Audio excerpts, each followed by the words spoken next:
10, 9, 8, 7, 6, 5, 4, 3, 2, 1, 0.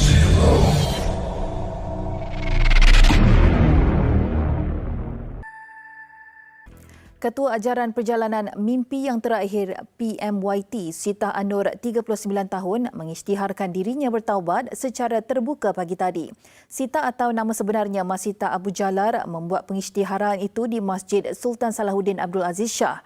Sebelum ini tular dalam media sosial mengenai Sitah Anur yang mendakwa akan berlaku Perang Dunia Ketiga bermula di Sabah serta pemimpin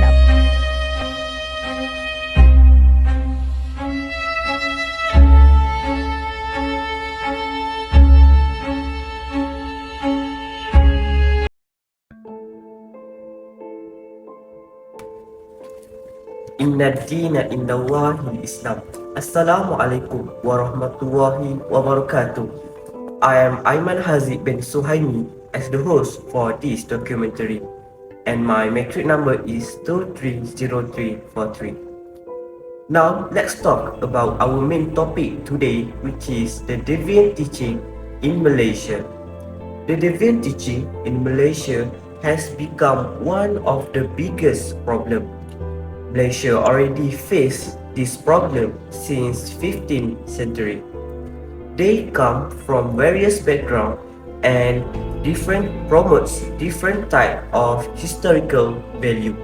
For instance, it is famous right about Al-Arqam, Tuhan Harun and also Ayah Bin. But for this documentary, we will explore one of the famous Deviant teaching, which is Ajaran Perjalanan Mimpi yang Terakhir.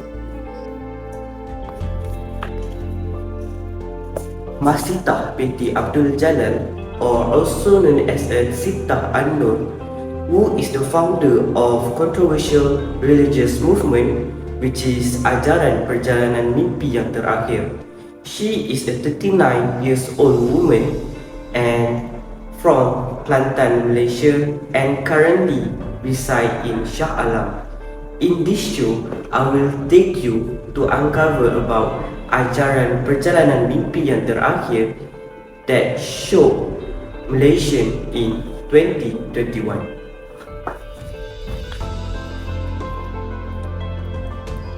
This teaching started in the state of Kelantan. Over the time, she expanded her teach by utilizing social media platforms like Facebook, YouTube, and Telegram to share her belief and to attract her followers. This expansion allowed her to spread her teaching beyond Kelantan, reaching people throughout Malaysia and even in neighboring countries like Indonesia and Brunei. Furthermore, she claimed that she has 3,000 followers that believe her teaching. And also, there was 20 Telegram group around the world. And lastly, her follower consists of various background, whether it is young or old, and employed or unemployed, and also highly educated or not. Now with me a local resident from Shah Alam who is one of the witness to the Ajaran Perjalanan Mimpi yang Terakhir. Assalamualaikum sir, can you introduce yourself? Waalaikumsalam, thank you for giving me this opportunity. My name is Mohd Syahmi bin Razak, number metric 232804, and I live in Shah Alam and I work as a secondary school teacher in Shah Alam. Alright cikgu, can you cikgu share with us what cikgu experienced during Sitah An-Nur stay in Shah Alam? Alright, first of all, as Masita or Sitah An-Nur, who is a Malaysian and also is known for founding Ajaran Perjalanan Mimpi yang Terakhir, and about her identity, Sitah An-Nur she's a self-proclaimed spiritual leader in Malaysia and claimed to believe and to receive divine revelations through her dreams, and also about her movement. She established PMYT, where she has shared all her dream-based revelations and interpretations with all her followers and also believers.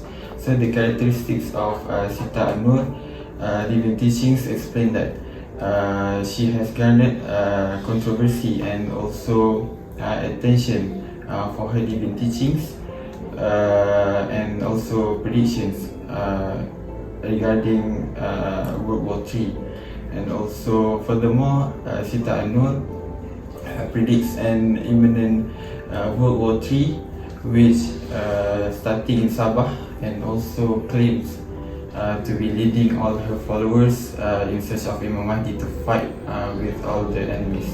And furthermore, Sita An-Nur has made specific predictions about an impending World War III, which she claims to have foreseen in her dreams. And also, not only that, she also claims and also frames World War III within a divine plan, suggesting that it will lead to significant changes in the world order and fulfill certain spiritual purpose. Sita An-Nur's teachings heavily rely on her personal dreams, which she claims are divine revelations. So this method of receiving and interpreting divine guidance is absolutely unconventional and not recognized by mainstream Islamic teachings. So in summary, Sita An-Nur through her movement Ajaran Perjalanan Mimpi yang Terakhir has gained notoriety for her controversial and deviant teachings. So her reliance on dream-based revelations and predictions, including those about World War III, has been widely criticized and rejected by mainstream Islamic scholars and also religious authorities in Malaysia. Alright, thank you Cikgu for the explanation. We can see that this claim contradict with the teaching of Islam, either from Quran and Sunnah. To understand more detail about Ajaran Perjalanan Mimpi yang Terakhir, let's listen to the explanation from a former member of Ajaran Perjalanan Mimpi yang Terakhir. Assalamualaikum warahmatullahi wabarakatuh. My name is Khairil Nazry bin Azman, matric number 232615, and I am ex-follower of Ajaran Perjalanan Mimpi yang Terakhir. And by now, Alhamdulillah, I already repent and return to the Islamic teaching. Now, if you ask me about one of the characteristics of the Ajaran Perjalanan Mimpi yang Terakhir that go astray, one of it is Sita An-Nur claims that to have a personal and direct encounters with the Prophet Muhammad SAW, an angel, stating that she received a divine guidance through dreams and visions.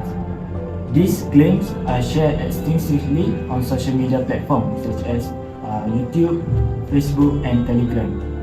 Sita An-Nur actively used this platform to share her experience and the messages that she claims to receive.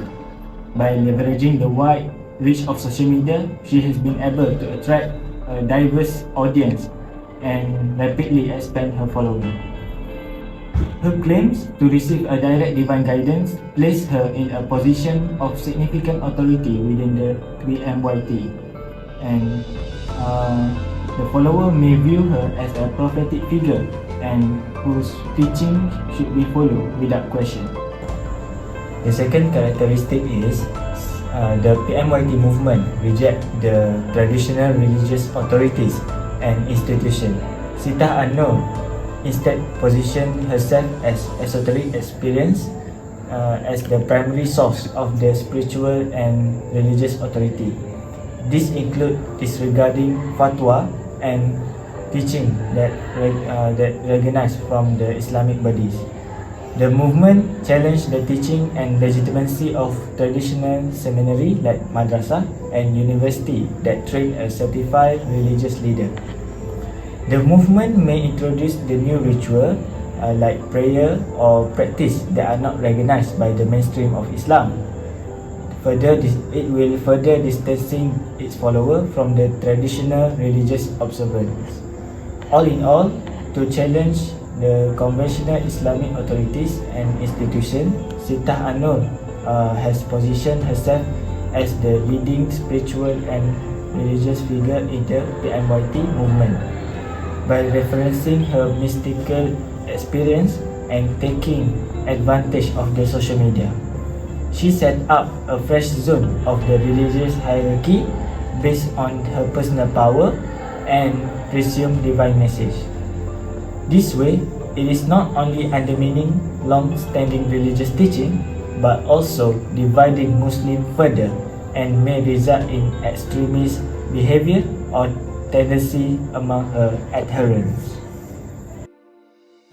Is there any connection between Sitah An-Nur teachings and religious liberalism?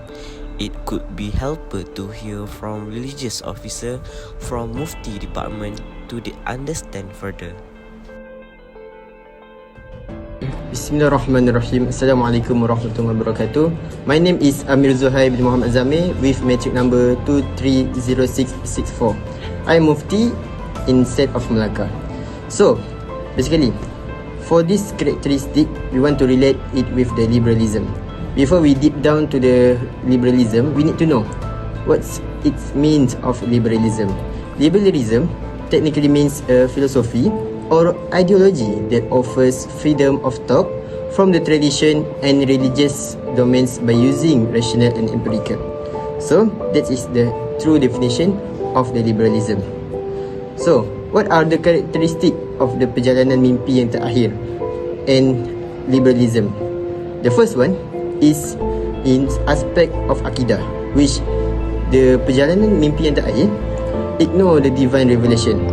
It is because Sitah An-Nur believe that she is primary source of spiritual and religious activity.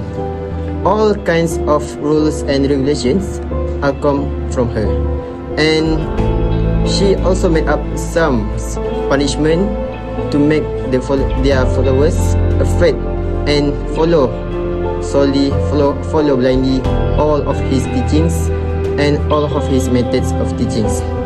It is one of the characteristics that related to liberalism in terms of ignore the divine revelation, and it's also very related to the human revelation, where liberalism believes that human mind also is revelation because we have the akal in our mind.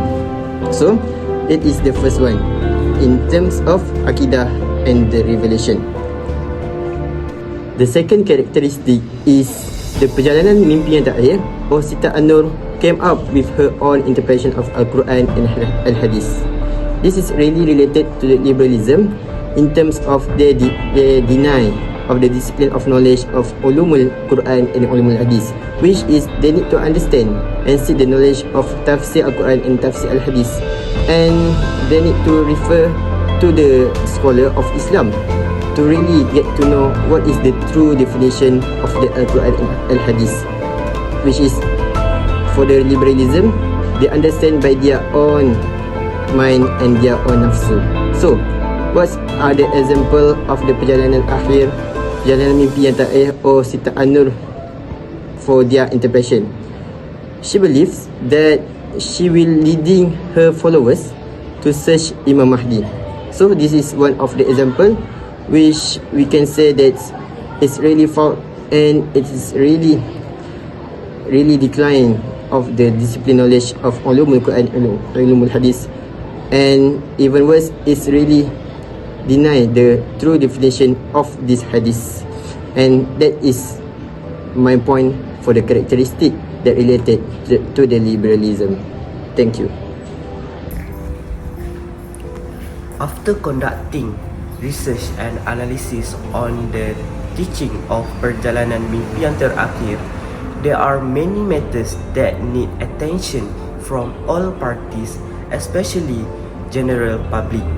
It is because to avoid being easily influenced by teaching and practice that are strange, secretive, offer extraordinary rewards and also forgiveness in the hands of the teachers, among other things, are often associated with deviant teaching.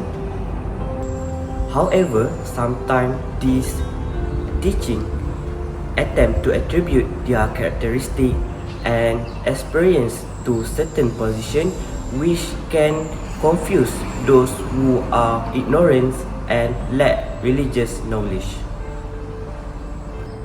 To conclude, it is important for young Muslims to learn about the dangerosity of deviant teaching at school or any institution to preserve their faith and their belief. The teachers also must have sufficient knowledge and use various approaches to engage with students on this matter. This knowledge would equip them for better protection themselves from any wrong teaching that contradict with Islamic principle. After conducting analysis and research about the teaching of Perjalanan Mimpi yang Terakhir, there are many things that need to be paid attention, especially public. Do not be easily influenced by all types of teaching and practices that are very strange, secretive, offer extraordinary reward and forgiveness in their teachers' hands. In Malaysia, the phenomenon of deviant teachings is very problematic, and in Islamic perspectives, it involves questioning faith, which determines a man's status in Islam, whether he is still Muslim or otherwise. So, deviant teaching is part of educational syllabus and help to identify and also avoid them.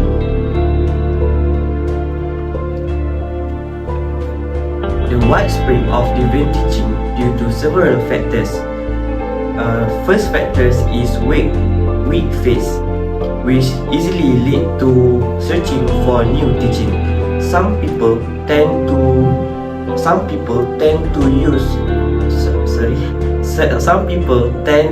follow blindly without first investigation new teaching. Moreover, faith rehabilitation center do not exist in every state in Malaysia. Lack of cooperation between Muslim communities and religious authorities also lead to deviant teaching. Therefore, religious authorities need to take responsibility to enhance public awareness of importance of preserving the sanctity of Islam.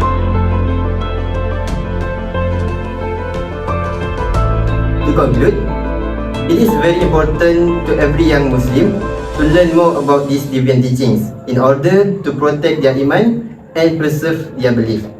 And for the teachers, they should have the sufficient knowledge and use various approaches to the students in order to get engaged with them. By doing this knowledge will equip the students with the better understanding and can protect themselves from the teachings that contradict with the Islamic principle. And that's all from us. Thank you.